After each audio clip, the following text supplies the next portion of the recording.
Spicy Rockers! I got a wild hair and went to Dollar Tree. Join me today as we make some fun art instead of fine art. Now let's dive in.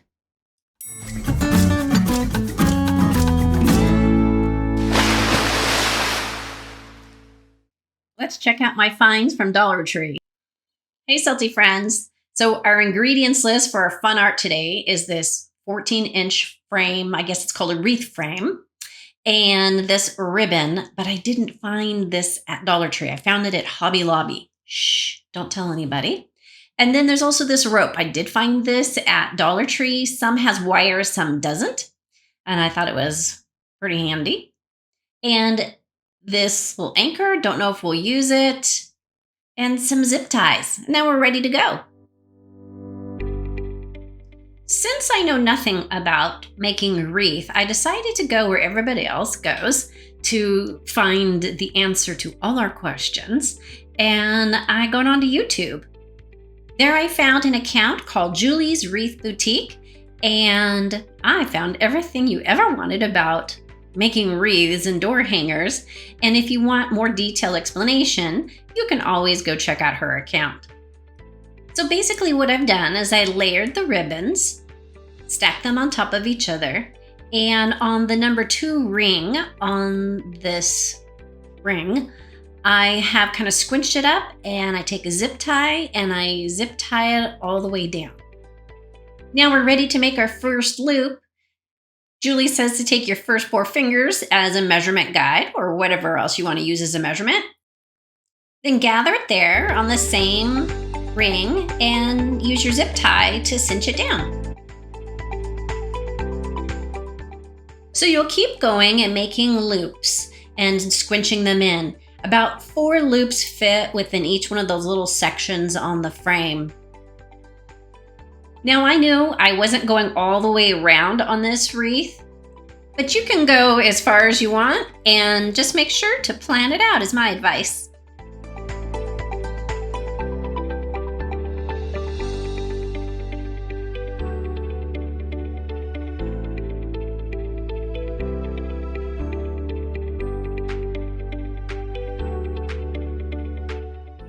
I messed up right there and I attached it on the wrong side, so I had to go back and fix it.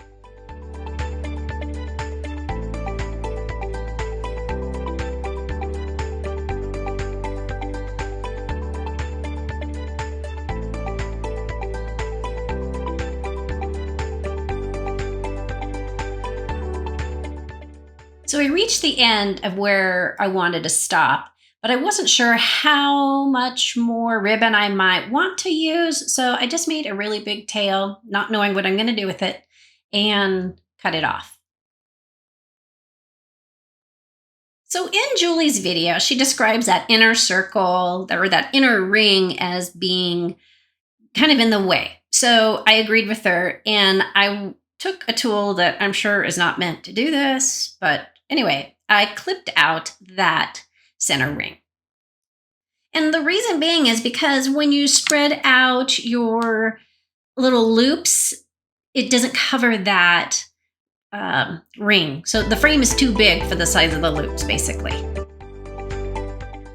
I decided to do 3/4 of the frame in ribbon and then another quarter in this rope. So I'm going to wrap the rope and use the glue gun. And getting started is like wrestling a grease pig. So enjoy the comedy show. As you wrap your rope around and use the hot glue to kind of secure it into place, just make sure you get your rows, line them up tightly together so you can't see behind it. And thank goodness the frame was one of the colors I was using. If it wasn't one of the colors in your design, then you would probably want to spray paint it so you didn't see it. But again, just keep your rows tight.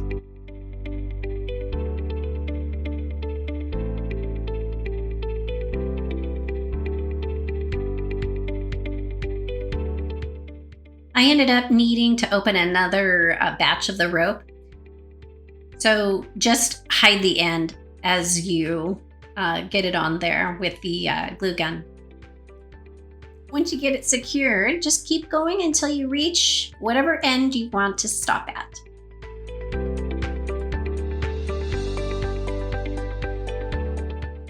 So we decided to go ahead and cut off the tail and tuck the little ends right inside the rope.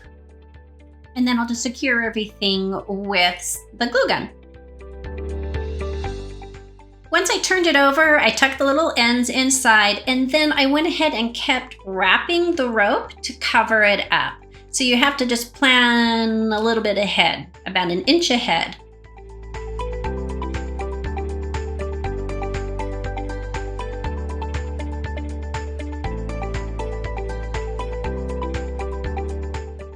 Once you've reached the end with your rope, or the end of your rope, whichever comes first, go ahead and just snip it off and secure it with some hot glue. Our ribbon is secure now, and our rope is secure now. Now comes the fun part, which is fluffing out these pretty little loops. According to Julie, you want to go ahead and sort of alternate each one of those ribbons so they're not completely identical all the way around.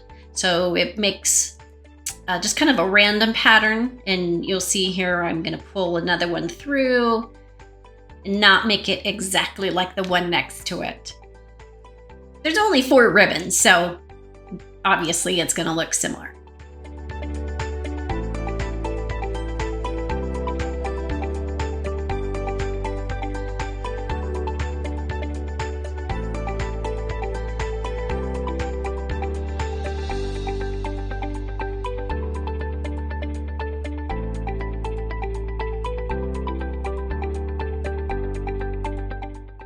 Our ribbon is fluffed, and it looks so pretty and nautical. I love it.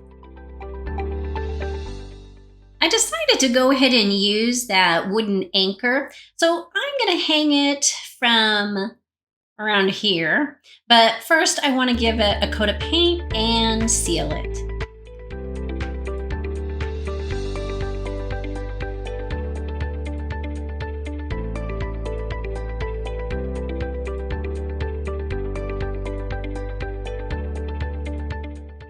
Our anchor is painted and varnished. I use Kamar varnish by Krylon. And now I'm going to figure out how to attach it. Something I did not anticipate is that my frame is not balanced. So I had to put it on the door a few times to figure out how best the anchor will hang and mark that. Just FYI. Now I decided the anchor was a little boring the way it was, so I took another item that I had gotten from Dollar Tree, which is this wired rope, which is kind of cool, and just wrapped it around the anchor. And I'm not going to force you to watch me wrestle it. Just believe me that it's a little challenge, but no biggie. And it is wire, so you'll need wire cutters to cut it. And then I just kind of tucked it in there. I ended up hot gluing it after I got it all secured. Well, look how cute. It gave it such a nice little nautical look. Hey, thanks for joining me today. I hope you had some fun making fun art instead of fine art. I invite you to join the Sea Rocker family by subscribing, liking, and sharing with your salty friends. And don't forget, follow me on my other social media platforms. And thanks for watching. And until next time, go beach or go home.